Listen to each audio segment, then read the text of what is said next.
Hello everyone. इस video में हम आज स्टार्ट करेंगे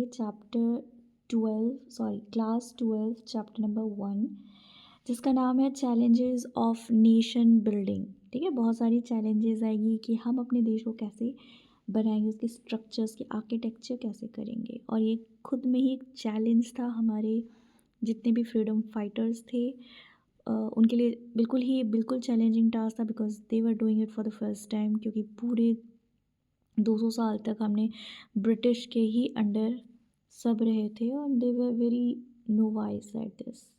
ठीक है, तो अब हम इस चैप्टर को स्टार्ट करेंगे। तो इस चैप्टर को स्टार्ट करने से पहले कुछ ऊपर में दिए हुए हम इमेज को अच्छे से थोड़ा समझ लेते हैं। इससे हमें एनसीईआरटी की काफ़ी हेल्प मिलेगी समझने में विथ इमोशंस। ठीक है, तो यहाँ पे आपको एक फ़ोटो दिख रहा होगा, ओके, जिसमें आप लोगों को काफ़ी खुश देख रहे होंगे।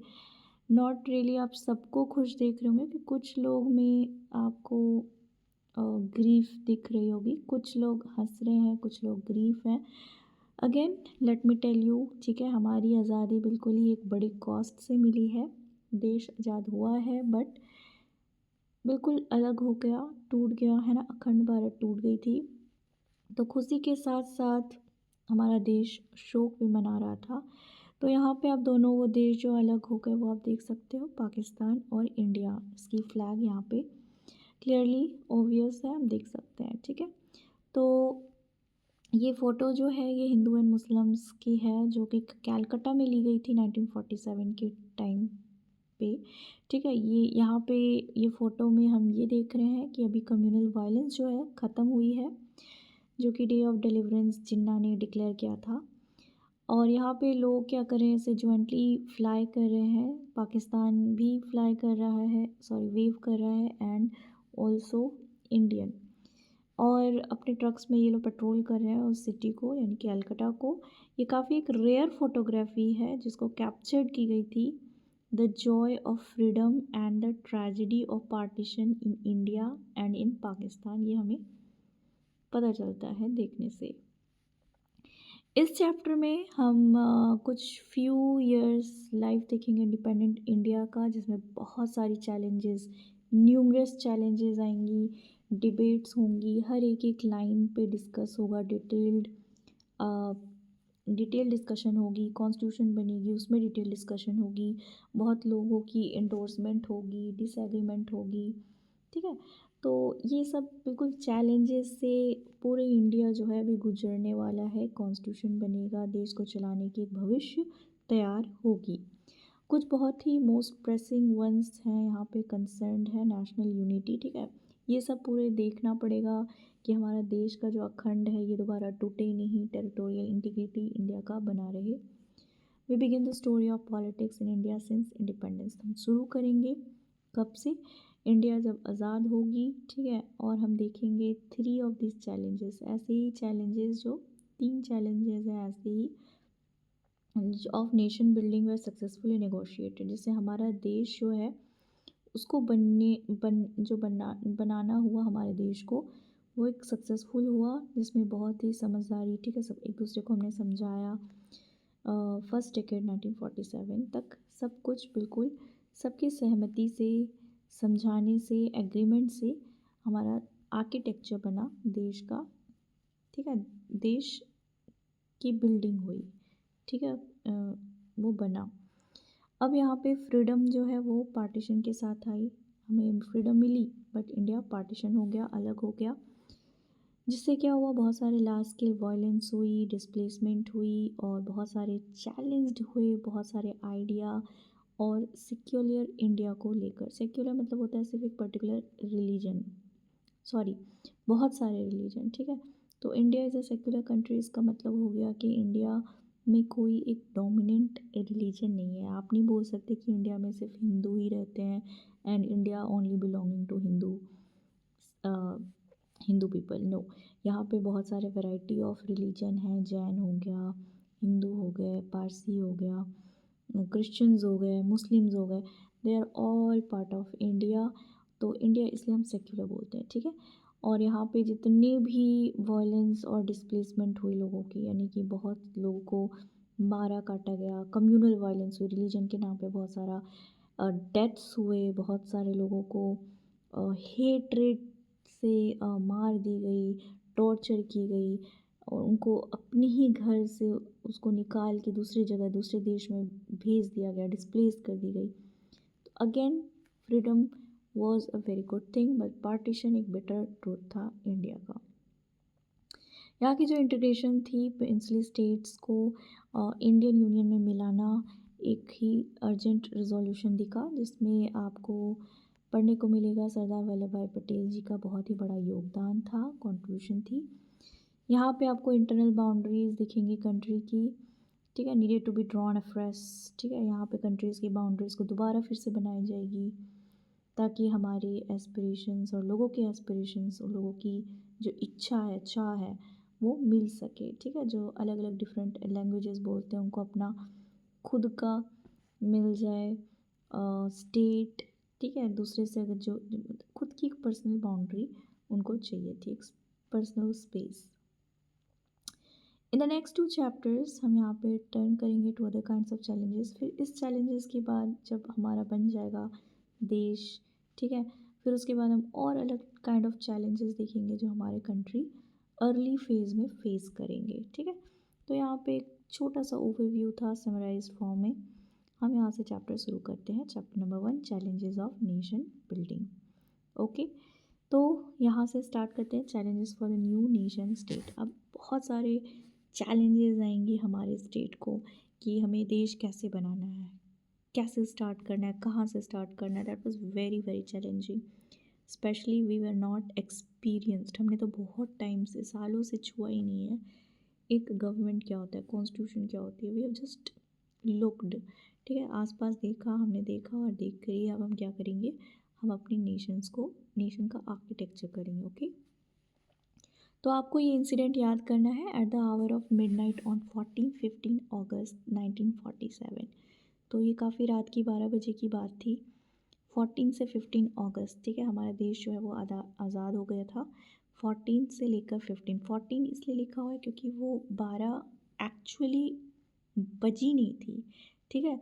तो 14 भी हम उसको कंसिडर करेंगे और 15 भी, यानी 12 बज जाता है तो 15 अगस्त आ जाती है। तो 15 अगस्त 1947 में यहाँ पर नेहरू जी, ओके, यहाँ पर एड्रेस करते हैं इंडिया को, क्या मिल गई, आज़ादी मिल गई। जवाहरलाल नेहरू सबसे पहले प्राइम मिनिस्टर बनेंगे हमारे इंडिपेंडेंट इंडिया की, यानी कि भारत आज़ाद हो गया तो सबसे पहला प्राइम मिनिस्टर जवाहरलाल नेहरू रहेंगे। वो एड्रेस करेंगे एक स्पेशल सेशन कॉन्स्टिट्यूएंट असेंबली की उस रात को, ठीक है। तो किसको एड्रेस करेंगे, एक स्पेशल सेशन हो रही होगी जिसका नाम है कॉन्स्टिट्यूएंट असेंबली। कॉन्स्टिट्यूएंट असेंबली वही है गाइस जिसको बनाई गई थी ताकि हम कॉन्स्टिट्यूशन का आर्किटेक्चर कर सकें, कॉन्स्टिट्यूशन बना अपने देश के लिए। तो उसके लिए कमेटी बैठाई गई थी, कमेटी बनाई गई थी, उसमें कुछ 389 मेंबर्स थे। ओके, तो 389 मेंबर्स ही जो कॉन्स्टिट्यूट करते थे उसके अंदर, तो वो मेंबर थे कॉन्स्टिट्यूएंट असेंबली के। तो आपको ये याद रखनी है। दूसरा बात आपको ये याद रखना है कि उस रात को 15 अगस्त को एड्रेस किया गया था प्राइम मिनिस्टर के द्वारा कॉन्स्टिट्यूएंट असेंबली को उस रात को, ठीक है। ये एक बहुत famous tryst with destiny speech दी गई थी जो मे बी आपने सुना होगा।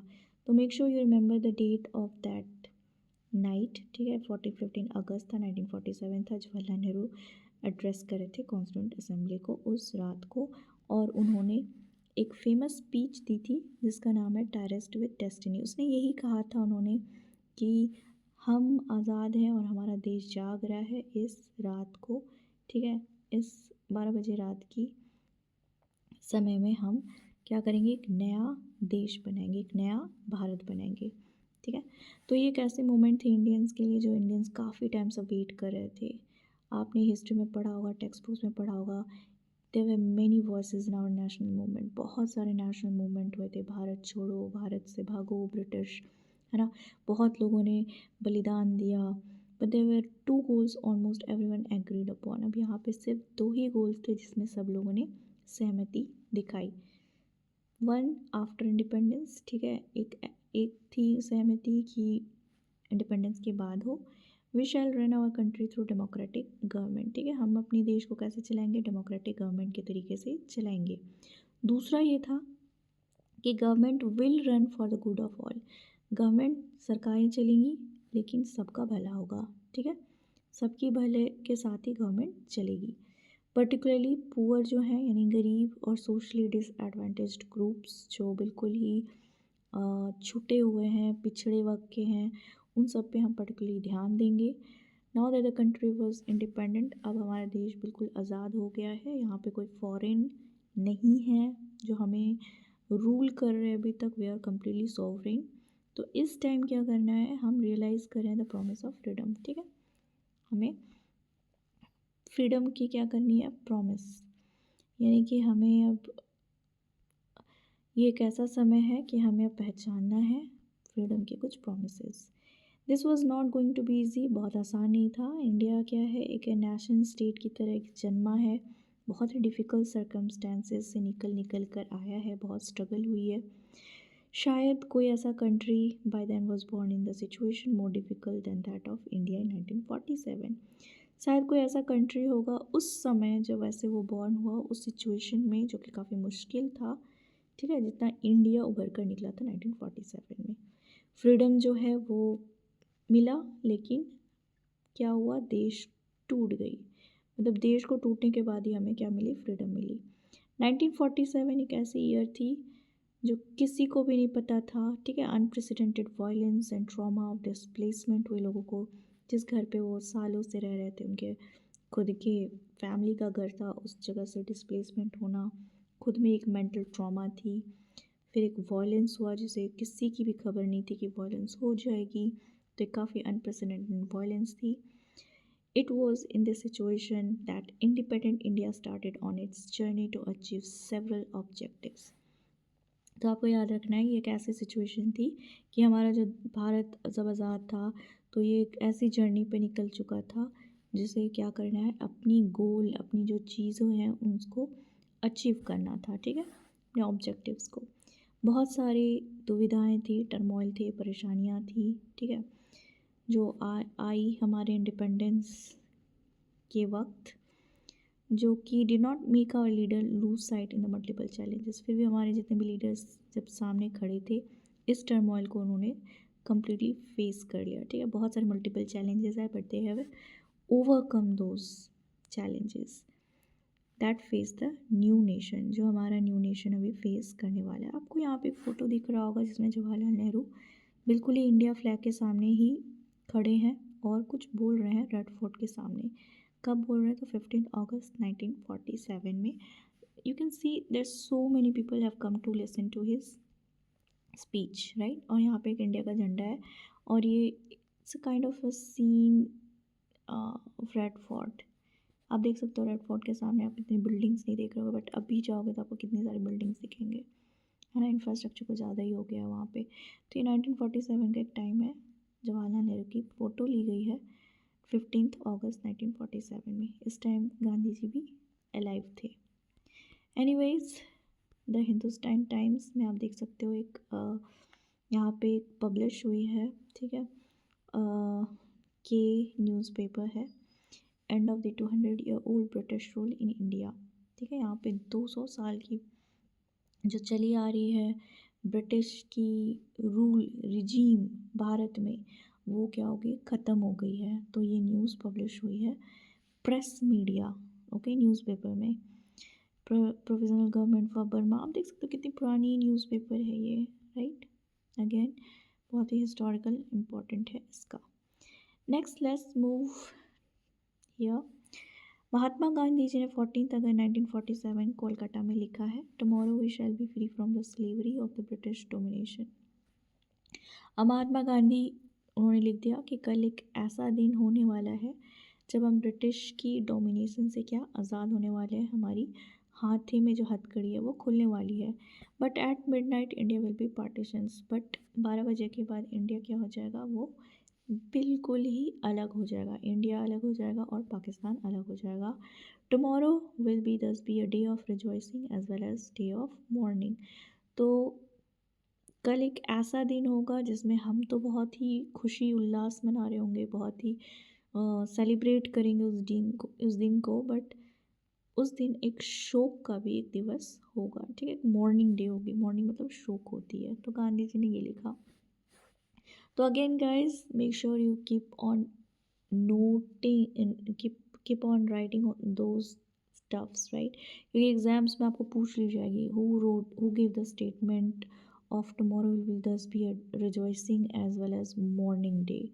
तो ये आपको याद रखना है, महात्मा गांधी जी ने दिया था। अगेन, ये जो स्पीच की बात हमने करी थी, एड्रेस कर रहे हैं Jawaharlal Nehru ji, tryst with destiny, this is again very important, exams में पूछ ली जाती है। ओके, कब दी थी उन्होंने? तो 14 से 15 अगस्त 1947। ओके, तो ये अभी हमने जितने भी पढ़ी है उनमें से the most basic question that could come in your exams, ठीक है। Anyways, let's move towards 3 challenges. अब हमारे सामने 3 चैलेंजेस आने वाली है इंडिपेंडेंट इंडिया के सामने। अब हम ब्रॉडली देखेंगे तो यहाँ पे independent India 3 kinds of challenges को फेस करने वाला है। सबसे पहला है immediate challenge was to shape a nation that was united, ठीक है। एक बहुत ही सडन चैलेंज आने वाली है, इमीडिएट मीन्स सडन, जिससे क्या होगा, हमारा जो नेशन है, हमारा भारत जो है वो क्या होगा, यूनाइट हो जाएगा, येट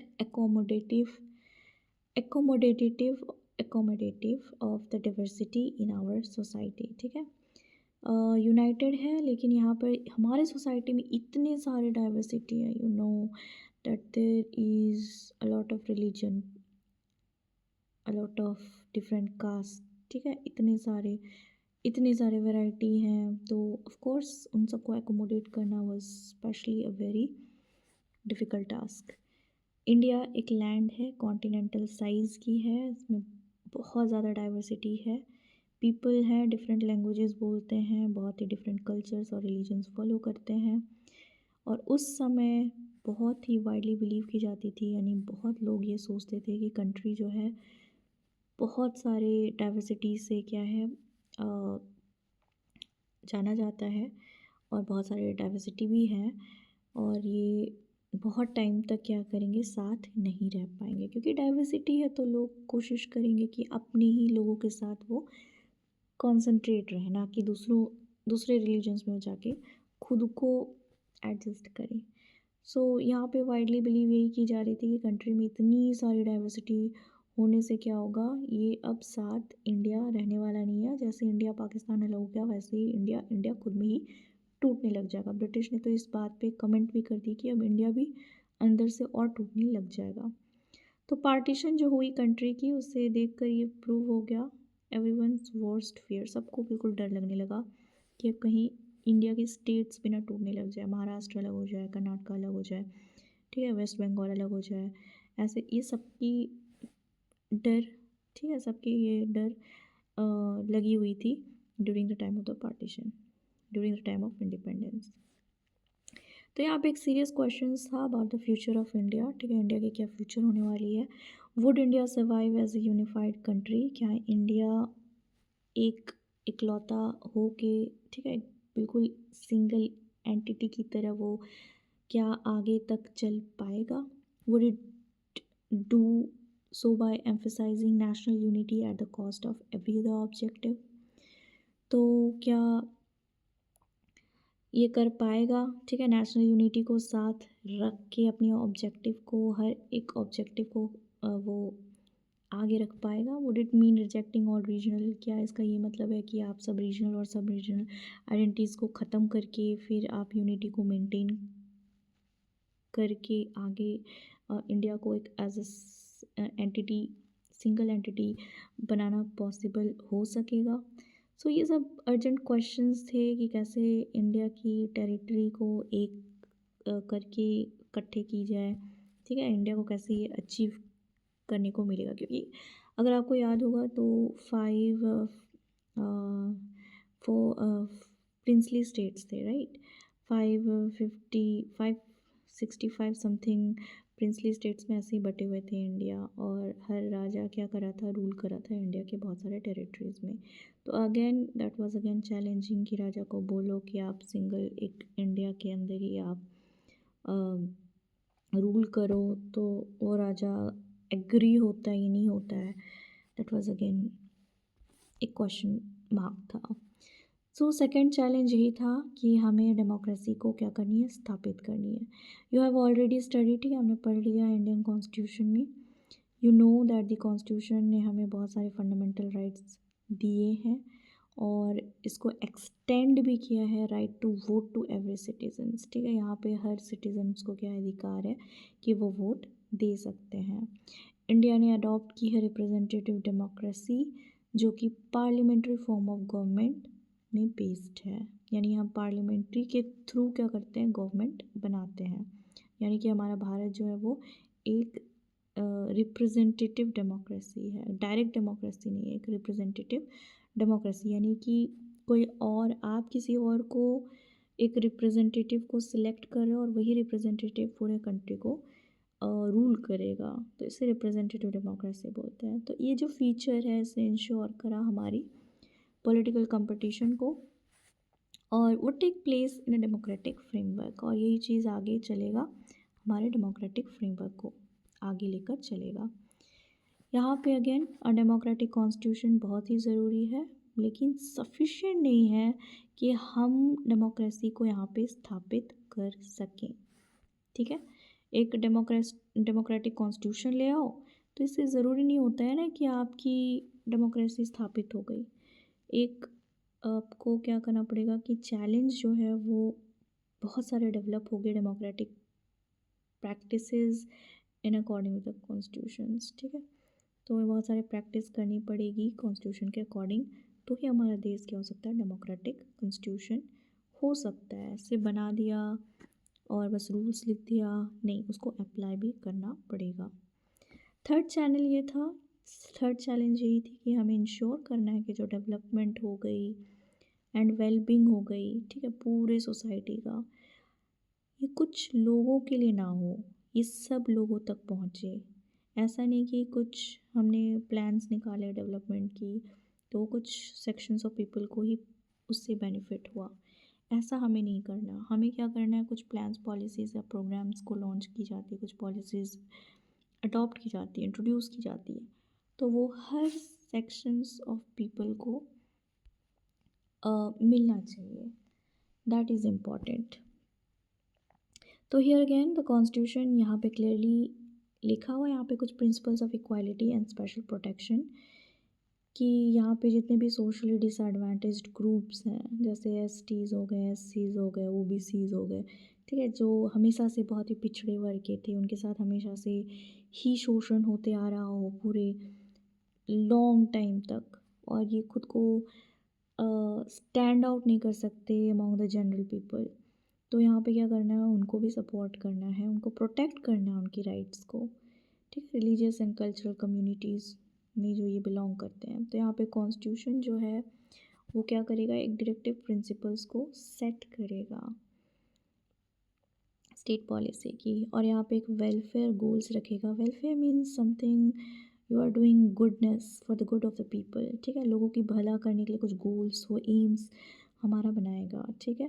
तो ये एक डेमोक्रेटिक पॉलिटिक्स है जिसको बहुत ज़रूरी है अचीव करना एज अ होल। एक सरकार का काम है सबका हेल्प करना, ना कि एक सेक्शन ऑफ पीपल में कॉन्सेंट्रेट अपनी विज़न रखना।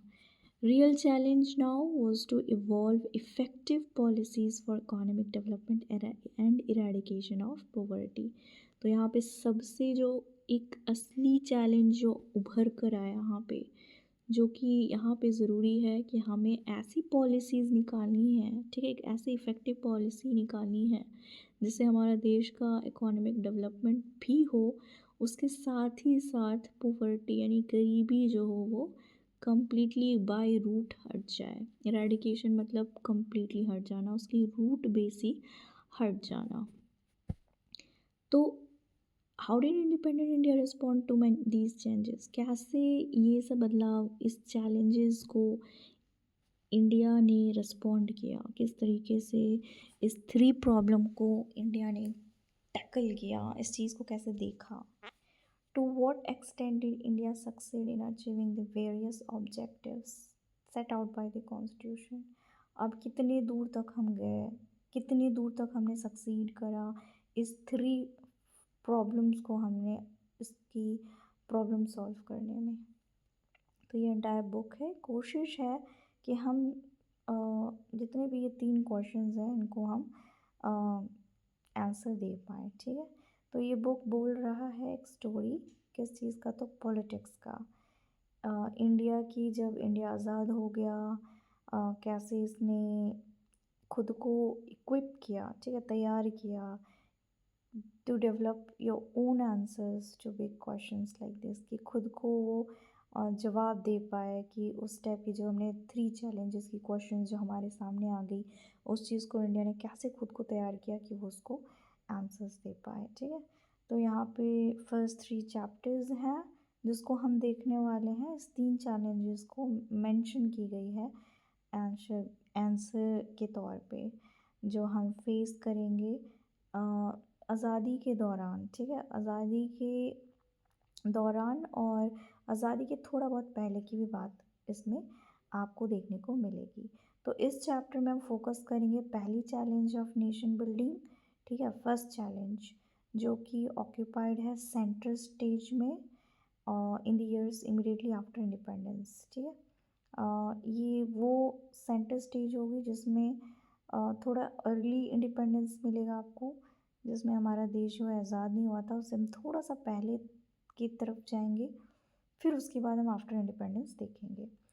तो हम कोशिश करेंगे, देखेंगे उस कांड को देखेंगे जो इवेंट्स हैं जो फॉर्म हुई थी इंडिपेंडेंस के कॉन्टेक्स्ट में, ठीक है। जब हमारा देश आज़ाद हुआ तो उसी के कॉन्टेक्स्ट में हम उस इवेंट्स को हम देखेंगे और उसको लिंक करेंगे, उसको रिलेट करेंगे ताकि हम बेटर उसको कॉम्प्रिहेंड कर सकें। तो इससे क्या होगा, हम समझेंगे कि क्या हमारे इश्यू रह गए थे, ठीक है, प्रॉब्लम रह गई थी।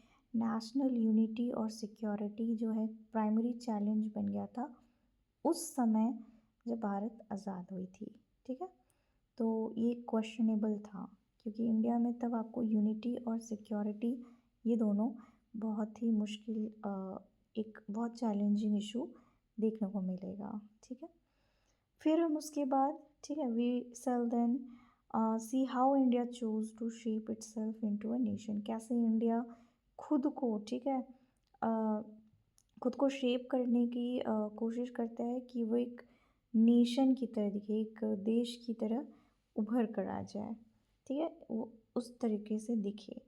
United by a shared history, ठीक है, हमारा जितने भी past ancient history Harappa Mohenjodaro से लेके, ठीक है, शुरुआत की सिविलाइजेशन से लेके चलते चलते वैदिक एज से लेकर फिर जितने भी मौर्यंस राजा आए, फिर गुप्ता पीरियड आया, फिर उसके बाद मुग़ल शासक आए, फिर मुग़ल के बाद फिर ब्रिटिश आए, उतनी पूरी हिस्ट्री को लेकर, ठीक है, शेयर्ड हिस्ट्री, कॉमन डेस्टिनी को लेकर हम क्या करेंगे, इंडिया को यूनाइट करेंगे। तो ये जो यूनिटी है ये रिफ्लेक्ट करेगा हमारे नीड्स, हमारे वांट्स लोगों की, ठीक है, बहुत सारे डिफरेंट रीजन्स में, कैलकाटा में, तमिलनाडु में, अंडमान निकोबार, मणिपुर, नागालैंड, तमिलनाडु, केरला, ये पूरे सेक्शंस में, ठीक है, इवन नॉर्थ में हो गया पंजाब, हिमाचल प्रदेश, लद्दाख, ये सब पूरे रीजन में, कि हम डील कर पाए डिस्पैरिटीज़, ठीक है, लोगों के बीच में जो डिफरेंस है जो एग्जिस्ट कर रहे थे रीजन्स, ठीक है, वो अलग है, ये अलग है, लिंग्विस्टिक बैरियर्स थे, कास्ट बैरियर्स, रिलीजन बैरियर्स, ये सब डिफरेंट सेक्शंस ऑफ पीपल में हम ये सब देखने वाले हैं, ठीक है। इन द नेक्स्ट 2 चैप्टर्स फिर आप देखने वाले हो नेक्स्ट 2 चैप्टर्स में हम टर्न करेंगे challenge of establishing a democracy, ठीक है, हम कैसे डेमोक्रेसी को एस्टेब्लिश करते हैं और कैसे इकोनॉमिक डेवलपमेंट बिल्कुल ही बराबर और बिल्कुल जस्टिस यानी कि बिल्कुल हमें न्याय, ठीक है, न्याय अचीव होती है डेमोक्रेसी के साथ साथ, ठीक है।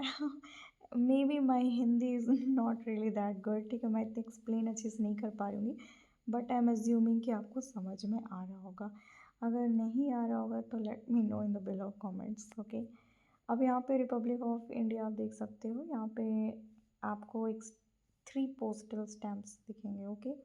तो ये I think this is money, this is not postal stamps, okay. यहाँ पर लिख, ओके, दीज आर 3 स्टैम्प्स, ठीक है, जो इशूड हुई थी 1950 में। ये मार्क किया हमारे फर्स्ट रिपब्लिक डे 26 जनवरी 1950।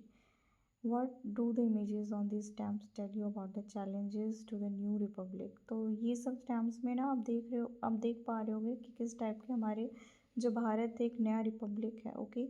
रिपब्लिक मतलब होता है कि जिस देश में नागरिक यानी कि लोग जो हैं वो वोट दे रहे हैं और वोट के थ्रू सरकार बना रहे हैं, इलेक्शन के थ्रू सरकार बन रही है, लोगों की मतदान से बन रही है, तो उसको हम रिपब्लिक बोलते हैं, ओके। तो हमारा देश जो है बिल्कुल एक नया रिपब्लिक की तरह उभरा है। तो इस इमेजेस में आप स्टैम्प में आप क्या देख रहे हो, क्या देखने को आपको मिल रहा है? If you were asked to design these stamps in 1950, which images would you have chosen? तो आप कौन से इमेजेस को चुनेंगे अगर आपसे पूछा जाता है कि आप 1950 में उस टाइम का एक स्टैम्प बनाओ, तो आप इन तीनों इमेजेस में कौन से चुनोगे? That is up to you, आप उसको चुनो, उसको सोचो।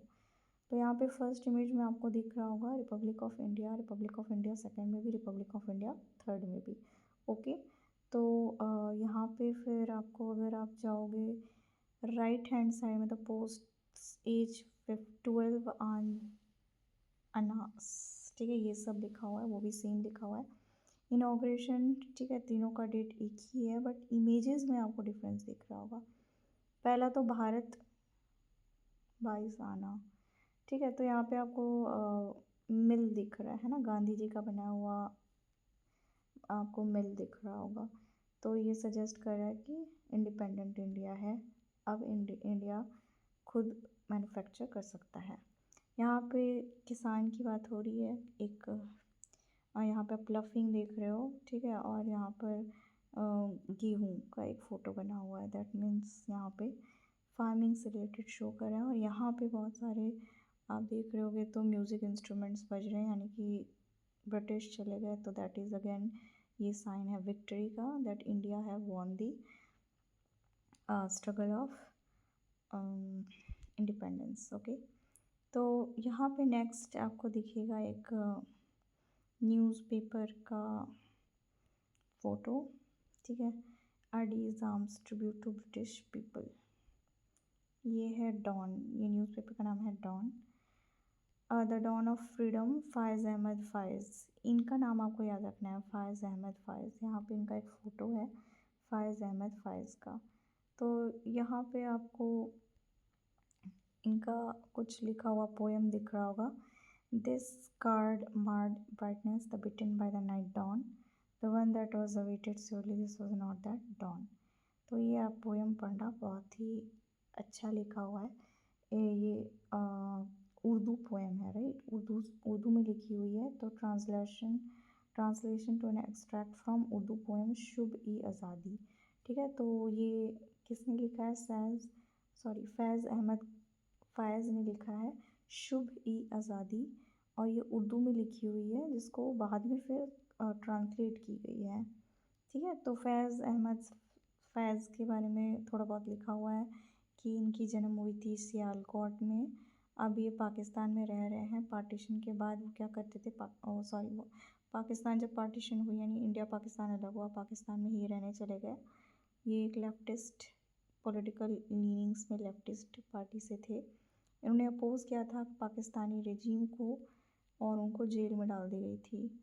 यहाँ पे जो कलेक्शंस हैं इनकी पोइट्री की, नक्शी फ़रियादी, दास्ती सबा एंड जिनादन नामा, regarded as one of the greatest poets of South Asia in the 20th century।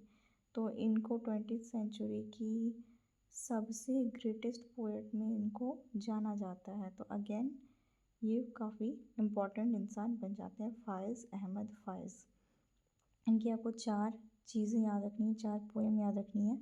पहले तो इनका उर्दू पोएम है जिनका नाम है शुभ ई आज़ादी।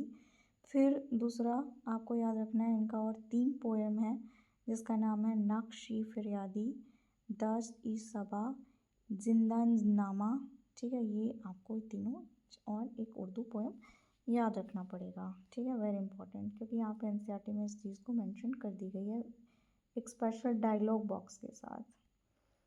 अब ये है Mohammad Ali Jinnah. We should begin to work in that spirit, and in course of time all these angularities of the majority and minority communities, the Hindu community and the Muslim community, ठीक है, ये इसी बात की मैं बोल रहा है। Because even as regards Muslim you have Pathans, Punjabi, Shia, Sunnis and बहुत कुछ, and among the Hindus आपके पास ब्राह्मण, वैष्णव, खातरीज and बंगालीज, मद्रासीज और बहुत कुछ। ये सब ख़त्म हो जाएंगे। आप फ्री हो, you are free to go to your temples. ठीक है, आप जा सकते हो अपने मंदिर, आपको कोई रोकेगा नहीं। You are free to go to your mosque. ठीक है, मॉस्क जा सकते हैं और कोई भी जगह जा सकते हैं जहाँ आप पूजा करना चाहते हो इन स्टेट ऑफ पाकिस्तान। ठीक है, पाकिस्तान में कहीं भी आप बिलोंग करते हो कोई भी रिलीजन में, कास्ट या क्रीड में, there is nothing to do with the business of the state. ठीक है, स्टेट से इसका कोई भी लेना देना नहीं है। आप हिंदू हो, मुसलमान हो, आप पाकिस्तान में रह रहे भी क्या कर सकते हो, कोई भी मंदिर या मस्जिद या फिर आप कहीं भी जा सकते हो अपने भगवान की पूजा करने के लिए। यहाँ पे मोहम्मद अली जिन्ना जो है वो प्रेसिडेंशियल एड्रेस दे रहा है constituent assembly of Pakistan at Karachi. कब? तो 11 अगस्त 1947 को। हाँ, सो अगेन गाइस, ये कुछ मोर देन 35 मिनट्स का वीडियो बन चुका है। तो बाकी मैं यहाँ से ओके ये लास्ट में कंप्लीट कर देती हूँ because again this is an introduction. यहाँ पे अगेन आपको एग्जर्व दिख रहा है न्यूज़पेपर का, द टाइम्स ऑफ इंडिया का, बर्थ ऑफ इंडियाज़ फ्रीडम। ठीक है, state visit to Karachi, Lord Mountbatten greets Pakistan. यहाँ पे माउंट बटन क्या कर रहे हैं, वो मिल रहे हैं पाकिस्तान में जाकर। Mister Jinnah reaffirms firms friendship with Britain. ठीक है, उनसे रिलेशनशिप बनाया जा रहा है। Mister Nehru calls for big effort from people in incessant striving task for future. तो इस टाइप की मैसेजेस जो हैं वो आती थी, इस टाइप की प्रिंट मीडिया ऐसे मैसेजेस को पोस्ट करते थे। अगेन यहाँ पे आपको today I call Waris Shah, Amrita Pritam, again she, today I call Waris Shah, speak from your brave western today the book of, ये अगेन पोएम है जिसको अमृता प्रीतम ने लिखा है। ओके, ये पोएम जो पूरी लिखी हुई है अमृता प्रीतम की है। ये ट्रांसलेट की गई है, पंजाबी पोएम है। Okay, she is a Punjabi, तो आप अमृत प्रीतम बोलो या Amrita Pritam, that is fine. ये एक पंजाबी पोएट हैं। और आज कहाँ वारिस शाहनून, ठीक है, तो इन्होंने लिखा है आज कहाँ, आज अखान वारिस शाहनून, ये आपको याद रखना है। इसी को इन्होंने लिखा है अमृता प्रीतम ने। तो एक प्रोमिनेंट पंजाबी पोएट हैं और एक फिक्शन राइटर हैं। ये रेसिपेंट है साहित्य अकेडमी अवार्ड का। ठीक है, इनको साहित्य अकेडमी अवार्ड भी मिला है, पद्मश्री भी मिली है और ज्ञानपीठ अवार्ड भी मिली है। 3 बड़े बड़े अवार्ड मिले हैं। ठीक है, ज्ञानपीठ, अकेडमी और Padmashri. After partition she made Delhi her second home. ठीक है, पार्टीशन होने के बाद इन्होंने अपना सेकंड घर कहाँ बना लिया, दिल्ली में। ये काफ़ी एक active writing and editing Nagmani, a Punjabi monthly magazine till her last. तो नागमनी जो है इनका ही एक जर्नल है। एग्ज़ाम्स में अगर आ जाता है नागमनी किसकी जर्नल है, then you will have to say Amrita प्रीतम। ठीक है, और पंजाबी पोएट थी ये। आज अखन वारिस शाहनून इन्होंने लिखा है, आपको ये चीज़ भी याद रखनी है। यहाँ पे जवाहरलाल नेहरू जो है वो कुछ बोल रहे हैं, हम वी हैव मुस्लिम माइनॉरिटी। ठीक है, हमारे पास मुस्लिम माइनॉरिटी है जो कि बहुत ही लार्ज नंबर्स में है, and that they can not even if they want go anywhere else. ठीक है, ये नहीं जा सकते जहाँ भी इनको मन है, जहाँ वो जाना चाहते हैं वो नहीं जा सकते। That is a basic fact about which there can be no argument. ठीक है, ये बिल्कुल सच्ची बात है और इसमें कोई हम क्या करेंगे, आर्ग्यूमेंट नहीं करेंगे इस बात पे। What ever the provocation from Pakistan and what ever the indignities and horrors inflicted on non Muslims there। अब यहाँ पे कोई भी जो कुछ भी ठीक है, इंसाइटफुल चीज़ बोला, भड़काऊ स्पीच, ठीक है, पाकिस्तान की तरफ से आई है, और या कोई भी ऐसे इंडिग्निटरीज जो बहुत ही जो बहुत हॉरर, ठीक है, नॉन मुस्लिम के साथ वहाँ पे हुआ है, बहुत बुरा, ठीक है, डरावनी चीज़ जो हुई है, we have got to deal with the minority in a civilised manner. तो हमें मिनॉरिटी को बिल्कुल ही सही तरीके से उनको हमें बर्ताव करनी है उनके साथ। We must give them security, ठीक है, हमें सुरक्षा देनी है। एंड यहाँ के जितने भी सिटीजन्स हैं उनकी डेमोक्रेटिक स्टेट में अगर हम फेल हो जाते हैं ये देने के लिए, उनको प्रोटेक्ट करने के लिए, we shall have a festering sore which will eventually poison the whole body, politic and problem destroy. ठीक है, तो ये पूरा सिस्टम ही धीरे धीरे क्या हो जाएगा, पॉइजनड हो जाएगा, और पॉलिटिक और ये प्रॉब्लली नष्ट हो जाएगा, ख़त्म हो जाएगा। ये चीज़ जवाहरलाल नेहरू ने चीफ मिनिस्टर को लेटर लिखकर भेजा था 15 अक्टूबर 1947 में। यहाँ पे पार्टीशन डिस्प्लेसमेंट एंड रिहैबिलिटेशन दी हुई है। आपको पता है डिलीवरेंस डे, ठीक है, मोहम्मद जिन्ना ने ये डिक्लेयर किया था जिस दिन, और उस दिन बहुत ही वायलेंस हुआ था, बहुत रायोट हुई थी, कम्युनल वायलेंस, हिंदू मुसलमान को मारे थे, मुसलमान हिंदुओं को मारे थे, मास मर्डर हुई थी एंड मास डिस्प्लेसमेंट हुआ था, और बहुत कुछ आप पढ़े होंगे, ठीक है, ये आपकी एनसीईआरटी की क्लास 10, 9, 8 में बहुत ही अच्छी सी ग्लिम्स दी हुई है, किस तरह से लोग खोज रहे थे लोगों को मारने के लिए। ठीक है, तो ये बहुत ही इंडिया की एक डार्क हिस्ट्री में से है। ठीक है, तो आपको उसको याद रखना है और उसको विथ फीलिंग्स इमोशंस के साथ उस चीज़ को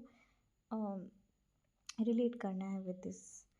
तो ये काफ़ी एक नेशन स्टेट्स जो हैं वो एग्जिस्टेंस में है, इंडिया एंड पाकिस्तान। ये एक रिज़ल्ट था पार्टीशन का, यानी इंडिया अब अलग होगी, ठीक है, British India into India and Pakistan. British India क्या बन गया, एक अलग ही बन गया, पाकिस्तान और इंडिया में एक अलग दो कंट्री बन गए। The drawing of the border demarcating the territory of each country marked the culmination of political developments that you have read about in the history textbooks। तो आपने हिस्ट्री टेक्स्ट बुक में already पढ़ लिया है कि कितना टेरिटरी जो है, कितनी बाउंड्री जो है वो इंडिया का रहेगा और कितना पाकिस्तान का रहेगा। According to the two nation theory यही है, इंडिया पाकिस्तान अलग होना है। ये किसने एडवांस की थी, तो मुस्लिम लीग ने ही कहा था। इंडिया कंसिस्ट करता है of not one but two people. ठीक है, इंडिया में आपको दो लोग दिखेंगे, एक लोग नहीं हैं बट दो लोग हैं, हिंदू हैं एंड मुसलमान्स हैं। इसलिए यहाँ पे डिमांड की गई थी पाकिस्तान की कि एक ये सेपरेट कंट्री बनेगा मुस्लिम्स के लिए। कांग्रेस ने इसे काफ़ी अपोज किया था इस थ्योरी को। ठीक है, डिमांड ऑफ पाकिस्तान को कम्प्लीटली कांग्रेस ने निगेट किया, अपोज किया। बट बहुत सारे पॉलिटिकल डेवलपमेंट्स हुए 1940s में, और यहाँ पे पॉलिटिकल कॉम्पिटिशन्स हुई बिटवीन कांग्रेस और मुस्लिम लीग के बीच में, और यहाँ पे ब्रिटिश की जो रोल थी, जिससे क्या हो गया, पाकिस्तान का जन्म हो गया। ठीक है, जिससे कोई भी इंडिया को टूटने से नहीं बचा सका। अब प्रोसेस ऑफ पार्टीशन मैं नेक्स्ट वीडियो में बताऊँगी। वैसे भी मेरे पास अभी कोई पेन हाइलाइटर नहीं है जिससे मैं अंडरलाइन कर सकती हूँ। ठीक है, तो ये first video was just merely introduction था। इंट्रोडक्शन के बाद हमने चैप्टर स्टार्ट ही कर दिया। तो हमने वही पढ़ा कि क्या हुआ आफ्टर मैथ ऑफ इंडिपेंडेंस, ठीक है, पार्टीशन हुई इंडिया की। फिर यहाँ पे हमने बहुत सारे ग्रेट पोइट्स के भी नाम को डिस्कस किया। अमृता प्रीतम, ठीक है, नागमणि उनका एक जर्नल था। साथ ही साथ वो एक पंजाबी राइटर थे, पोएट थे। उन्होंने लिखा है आज अखान वारिस शाहनून, इसे याद रखनी है, ये इम्पॉर्टेंट है। अगेन मैं समराइज़ कर रही हूँ, फैज़ अहमद फैज़ जो हैं, ही रोट 4 पोएम्स। ठीक है, 4 पोएम्स में उनका एक उर्दू पोएम था जिसका नाम था शुब-ई आज़ादी। उसके बाद फिर उन्होंने और 3 लिखा था, नक्शी फ़रियादी, दास्ती शबा एंड जिंदन नामा। अगेन ये भी बहुत ही ज़रूरी है।